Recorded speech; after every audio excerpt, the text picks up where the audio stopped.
Allahu Akbar. Ada gumpalan asap dari atas. Wes, layu le saiki. Doanya ya, Gunung Semeru meletus, mohon doanya. Dan kawasan di desa kami seperti saat ini gelap gulita guys ya, minta doanya yang besar-besarnya.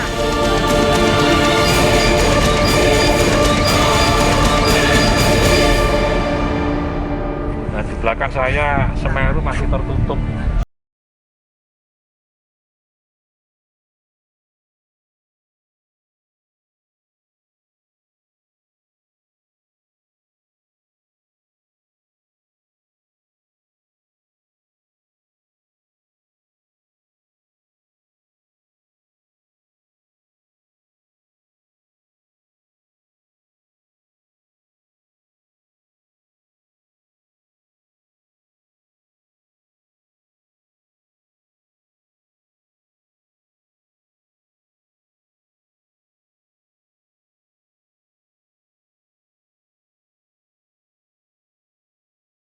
Malam pemirsa, jumpa lagi bersama saya Cornelia Ami. Anda menyaksikan Breaking News TV One. Pemirsa, hujan ini menyebabkan banjir lahar dingin di lereng Gunung Semeru pada hari ini.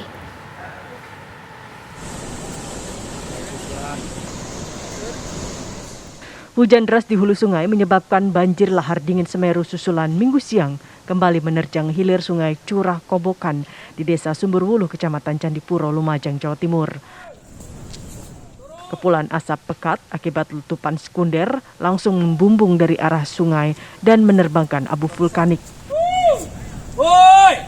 Ironisnya meskipun cukup berbahaya, namun sejumlah warga tetap nekat mendekati bantaran sungai hanya untuk mengambil foto ataupun video. Untuk menghindari jatuhnya korban, para relawan langsung berusaha menghalau warga karena tetap nekat mendekati lokasi untuk melihat lebih dekat luncuran awan panas susulan.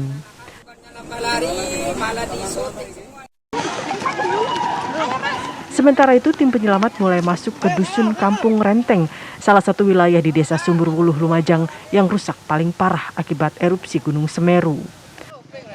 Tim penyelamat masih mencari 10 warga yang hilang. Dusun Kampung Renteng menjadi salah satu wilayah yang mengalami kerusakan paling parah. Saat erupsi hari Sabtu, hilir sungai Curah Kobokan diterjang awan panas yang membuat sejumlah warga terluka dan permukiman rusak parah.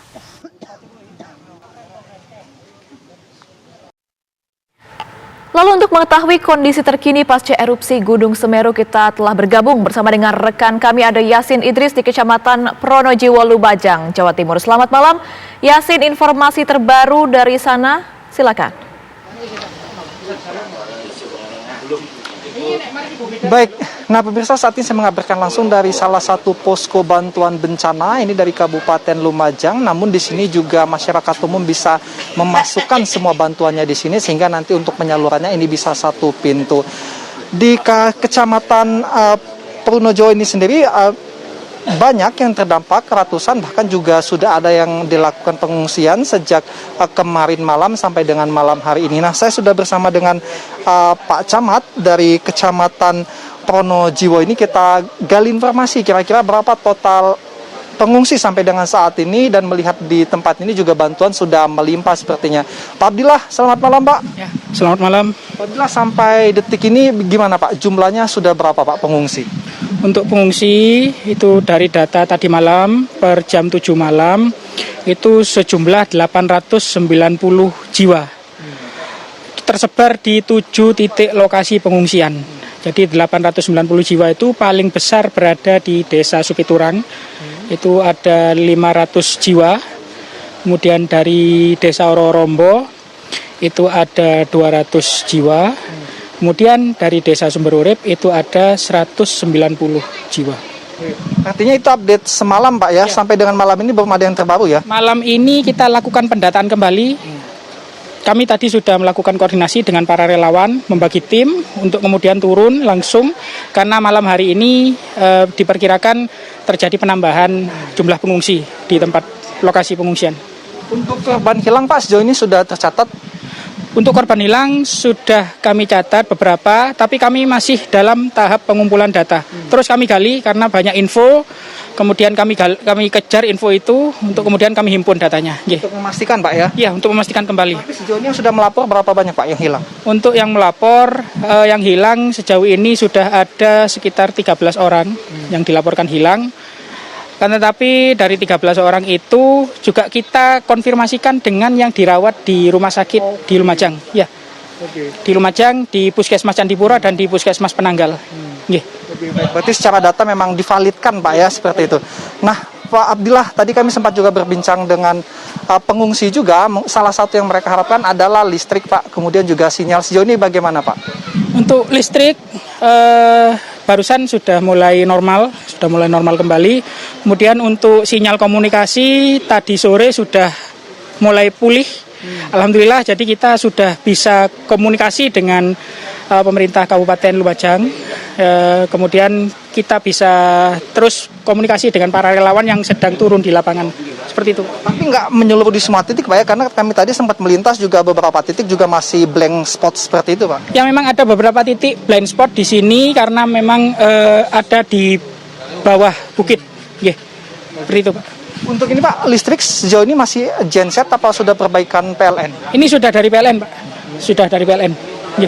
Sudah dari PLN. Terakhir Pak, ini kan bantuan sudah banyak. Ini masyarakat secara prosedur harus ke sini dulu atau bisa langsung ke pengungsi langsung? Pendataan sedang dilakukan oleh para relawan, didampingi oleh para perangkat desa. Nah, hasil dari pendataan itu kemudian bisa diajukan bantuan. Nanti kan ada beberapa kategori, ada yang lansia kebutuhannya apa, balita kebutuhannya apa, wanita hamil juga kebutuhannya apa, anak-anak juga itu juga ada sendiri, ya ada tersendiri. Berarti karena malam ini masih pendataan, artinya baru besok menyebar seperti itu? Kemungkinan. Besok ada pembagian, pendistribusian besar-besaran. Untuk malam ini mungkin hanya yang beberapa butuh, seperti tadi ada laporan, pengungsian, ada rumah isinya 4 orang, 5 orang, kita bisa salurkan untuk yang kecil-kecil. Oke, makasih banyak Pak Abdillah informasi untuk pemirsa TV One Pak. Itu pemirsa tadi sudah disampaikan oleh Pak Camat dari Kecamatan Pronojiwo bahwa jika Anda membutuhkan bantuan, Anda juga bisa datang ke posko ini untuk meminta kebutuhannya, terutama untuk kebutuhan lansia, ibu hamil, anak-anak. Sementara untuk mendistribusikan secara massal akan dilakukan esok hari.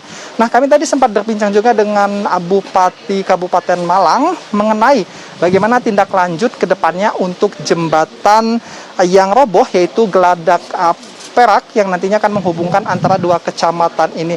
Di mana tadi berdasarkan informasi yang kami sampaikan, memang dalam jangka waktu dekat ini tidak bisa untuk diperbaiki. Itu butuh waktu paling cepat adalah 1 tahun. Tapi rata-rata pada saat pembangunan jembatan baru yang berada di samping Geladak Perak itu membutuhkan waktu selama 3 tahun. Dikarenakan ini merupakan jalan nasional, nantinya yang membangun adalah dari Kementerian PUPR. Sementara itu tadi kami sempat menanyakan bagaimana jika masyarakat ingin beraktivitas, dikarenakan jika mereka dari kecamatan sini, Kecamatan Pronojiwo, menuju ke Kecamatan Candipuro itu harus memutar balik. Jika mereka menggunakan jalur besar, yaitu jalur Malang, kemudian Pasuruan dan Probolinggo, itu membutuhkan waktu sekitar 5 sampai dengan 6 jam, 2 kali lipatnya. Sementara banyak masyarakat yang mereka tinggal di sini, tapi mereka harus juga bekerja di Kecamatan Candipuro itu. Tadi saya sempat menanyai salah satu, dia bekerja di pabrik triplek, di mana rumahnya di sini, tapi pabriknya terdapat di Kecamatan Candipuro. Nah, besok dia mulai hari Rabu, dikarenakan besok dia Senin Selasa ini sedang libur, dia akan mencoba jalur alternatif. Di mana jalur alternatif ini hanya bisa dilalui oleh kendaraan motor, dan itu pun harus motor bebek ataupun motor trail. Untuk motor matic ini tidak bisa, dikarenakan medannya yang curam, naik turun bukit dan juga lembah, kemudian untuk materialnya pun masih tanah dan juga batu. Tadi yang kami dapatkan ini juga informasi untuk masyarakat di sekitar sini, khususnya bahwa untuk jalur alternatif ini nantinya Anda bisa menempuh ke daerah Tempur Sari, kemudian nanti Anda bisa menembus ke Pasirian, kemudian Anda juga harus tetap memperhatikan medan yang cukup ekstrim seperti itu. Ada juga yang bisa menggunakan mobil, ini alternatif kedua yaitu melalui daerah Tumpang, kemudian nanti menuju ke Ranupani, kemudian ke Kecamatan Senduro, dan juga sampai di Lumajang. Nah, yang terakhir adalah melintas di jalan besar, yaitu dari Pasuruan ke Probolinggo yang membutuhkan waktu 6 jam. Kemudian untuk nantinya apabila aliran di Curah Kobokan ini sudah dapat dikatakan normal kembali, kemudian untuk debu-debunya sudah dapat dilakukan penggalian lagi untuk tambang seperti itu, ini nanti bisa dibuat semacam jalan untuk pejalan kaki yang itu bisa dibuat dengan tangga. Itu adalah salah satu alternatif bagaimana nanti antara dua wilayah ini masih dapat terkoneksi sehingga perekonomian juga masih tetap berjalan. Kemudian kalau kita berbicara masalah tambang ataupun tempat penggalian yang terdapat di bawah jembatan Geladak Perak, ini pada saat kejadian tadi disampaikan oleh Bupati Lumajang itu ada sekitar 200 mobil truk pada saat itu sedang melakukan penggalian dengan banyaknya pekerja seperti itu. Namun pada saat kejadian untuk pekerja ini rata-rata sudah bisa menyelamatkan diri karena mereka ini sudah memahami, sudah mengenal wilayahnya, sehingga pada saat ada cuaca buruk mereka ini sudah langsung bisa memantau dan mereka biasanya naik ke atas. Namun tadi sekitar 200 mobil truk itu semuanya tertimbun. Informasi yang kami dapatkan sebelumnya di sungai Curah Kobokan itu kedalamannya bisa mencapai 70 sampai dengan 80 meter. Namun tadi kami pantau tinggal tersisa 20 meter saja. Artinya sudah hampir 50 meter tertutup dengan debu abu vulkanik ini. Dan tadi sempat juga masih mengepul asap. Ini dinamakan adalah semacam lahar sekunder, yang itu lahar yang sebelumnya masih tertimbun ini bercampur dengan air sehingga mengeluarkan asap-asap di dasar debuan tersebut. Sementara itu, Ami. Baik, terima kasih banyak Yasin Idris mengabarkan langsung dari Kecamatan Pronojiwo di Lumajang, Jawa Timur. Pemirsa jangan kemana-mana karena usai jeda kita akan hadirkan informasi langsung bersama dengan rekan kami yang sama masih dari Kabupaten Lumajang dari titik lain. Tetaplah bersama kami di Breaking News TV One.